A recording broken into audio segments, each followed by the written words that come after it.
내일은 코로나19 확진자가 대구에서 처음 발생한 지 5년째를 맞는 날입니다. 일상이 송두리째 무너지는 참상을 생생히 목격한 이후 신종 감염병에 제대로 대처해야 한다는 자성의 목소리가 끊이질 않았는데요. 대구 지역에서는 전문병원 설립이나 공공의료 보완 등이 제대로 이루어지지 못해 감염병 대응력이 여전히 취약하다는 지적이 나옵니다. 박재영 기자가 보도합니다.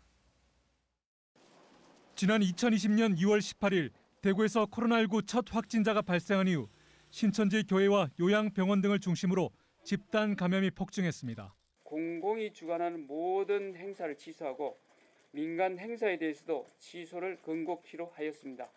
상급 종합병원 응급실이 문을 닫고 병상과 의료 인력 부족 등으로 의료 시스템이 붕괴 직전까지 내몰렸습니다.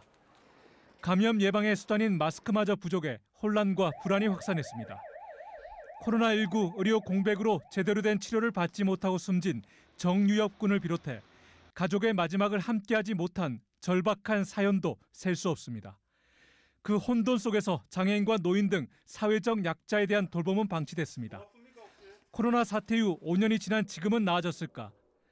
지역 보건의료 전문가들은 신종 감염병이 발생하면 코로나19 대유행 때보다 더 심각할 수 있다고 현 실태를 진단합니다.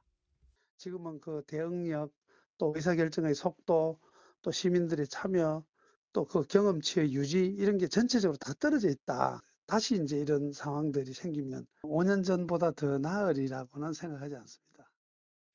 또한 2027년까지 7곳 경북대 병원터 안에 만들기로 결정된 감염병 전문병원은 사업비 문제 등의 이유로 아직 첫 삽도 뜨지 못하고 있습니다.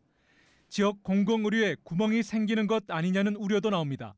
권영진 전 대구시장의 제2의료원 설립 약속과는 달리 홍준표 시장은 기존의 대구의료원의 기능 강화에 예산을 투입하고 있습니다. 하지만 여전히 부족하다는 지적입니다. 특히 1년 넘게 이어지는 의료대란 무방비에 전무한 감염병 대응 돌봄 정책, 불통, 독단, 독선으로 시민 참여를 기대하기 어려운 점도 문제라고 시민사회는 비판합니다. 이럴 때 신종 감염병이 발생하면 대구시가 그때도 최고 백신은 시민 참여라고 한들 누가 대구시를 컨트롤 타워라며 전적으로 신뢰하고 따를지 대단히 의문스러워 홍 시장과 대구시가 이를 심각하게 받아들였으면 좋겠습니다. 코로나19 유행 당시에 참혹했던 경험을 되새기고 지금부터라도 시민과 함께 무엇을 준비해야 할지 고민해야 한다는 목소리가 큽니다. MBC 뉴스 박재영입니다.